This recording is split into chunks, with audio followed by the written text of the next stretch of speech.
būt laimīgs un nevēlas ciest, bet neskatoties uz to, mēs joprojām turpinām saskarties ar to, ka mūsu dzīvē ir kaut kādas problēmas, ka mēs nevaram iegūt visu, ko mēs gribam. Mēs neesam tik pārticīgi, cik mums gribētos un tam līdzīgi. The reason that why we are unable to achieve all the happiness and continue to experience suffering is because of our own actions, our own karma. Due to our negative karma or unskillful actions, unwholesome actions, we continue to suffer due to not creating the positive karma, not creating the engaging in the wholesome and skillful actions. We are unable to experience all the happiness, all the success, joy that we wish for. Un mēs turpinām piedzīvot ciešanas un nespējam izjust nepārtraukt pilnīgu laimi, tāpēc, ka mēs esam veikuši nepiemērotas darbības, citiem vārdiem sakot, mūsu karmas dēļ, un tikmēr, kamēr mēs turpinām veikt neprasmīgas darbības, mēs arī nevaram sagaidīt, ka mēs piedzīvosim laimi. And the reason why we are unable to engage into more wholesome, skillful actions, and why we continue to engage in the unhealthy, unskillful, unwholesome actions is due to our own delusions and afflicted emotions. Un tas iemesls, kāpēc mēs turpinām veikt neprasmīgās darbības, tā vietā, lai mēs veiktu tikai prasmīgas un pozitīvas darbības, ir mūsu maldīgā skatījuma uz pasauli dēļ. And the reason why we still have those afflicted emotions, those delusions, and the reason why we act due to those deluded motivation or intentions is because the very root of those afflicted emotions and delusions, which is the ignorance, is still not being eliminated, and because the ignorance is still there. Un tas iemesls, kāpēc mēs turpinām skatīties uz pasauli caur šo mūsu maldīgo skatījumu, un kāpēc mums joprojām ir šīs mūsu traucējošās emocijas, tas ir tāpēc, ka mēs neesam atbrīvojušies no šī saknes traucējošā elementa, kas saucās neziņa. And the reason why we are unable to eliminate and overcome that's the fundamental ignorance, which is the root of all the other delusions, is because we have not had the realizations of the wisdom which perfectly and correctly understand the reality or emptiness. Kāpēc mēs neesam vēl atbrīvojušies no šī traucējošā galvenā elementa, kas bojā mūsu dzīvi neziņas? Tas ir tāpēc, ka mēs neesam izpratuši tukšumu.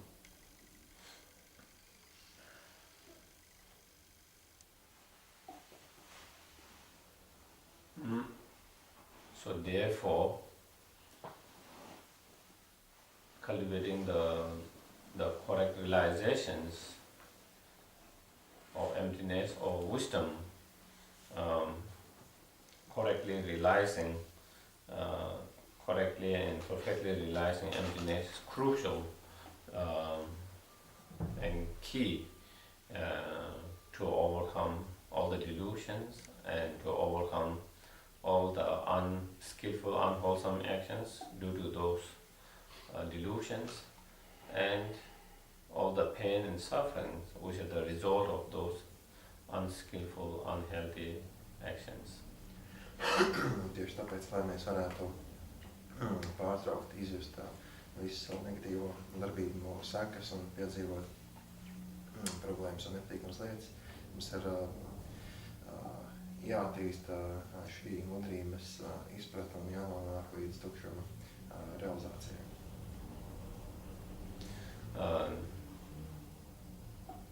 So that being the case, all the Buddha's teachings are directed towards that, to overcome those delusions and to overcome the ignorance. And all our practice is geared towards reducing, overcoming those delusions, that ignorance, fundamental ignorance. Tieši tāpēc arī viss Buddhas mācības faktiski vien uz to, lai mēs atbrīvotos no saviem maudiem un traucējušiem emocijām. Un arī mūsu praksē vajadzētu vest uz to, ka mēs nonākam pie pilnīgas tukšuma izpratnes.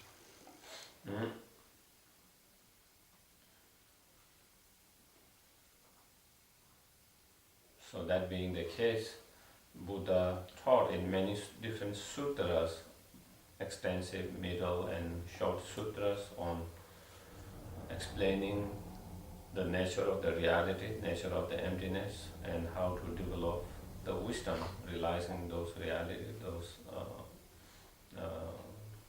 the emptiness. Buddha ir skaidrojis dažādi garuma sutrās, gan īsāk, gan vidēji, gan visgarākā garuma sutrās, kā izprast realitātes patieso dabu un nonākt līdz tukšuma realizācijai. And among many of those the sutra Prasnaparamita, that the Heart Sutra is one of those. That is the one which we will be discussing during the weekend, and yeah. Un galvenais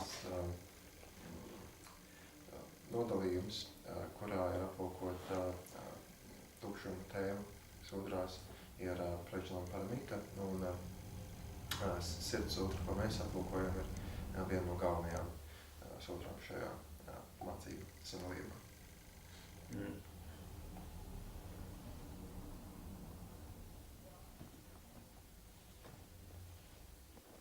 So, yesterday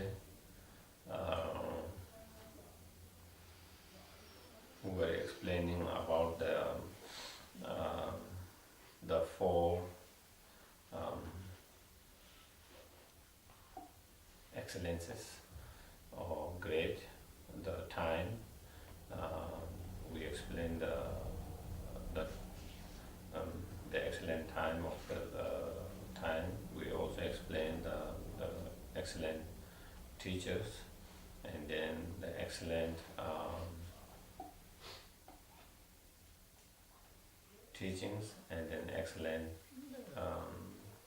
disciples at the time of the Heart Sutra. Vakar mēs aplūkojām tos 4 aspektus, ar ko šī sutra ir īpaši. Tas ir laiks, vietā, skolotāji un mācekļi.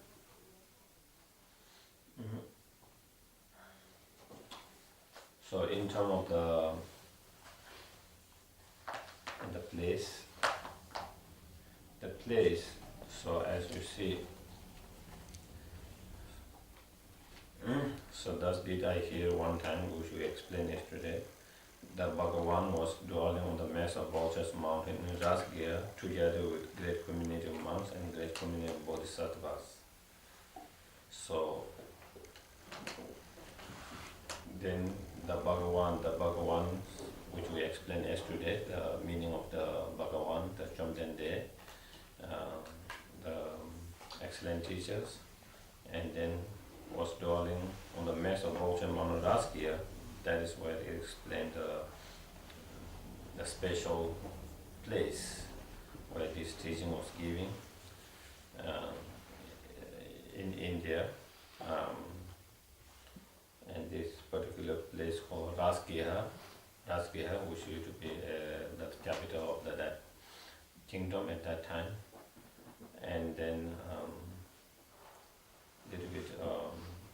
outside of that Rasgaya, then there is this the massive vulture mountain. That was the place where Buddha gave this sutra.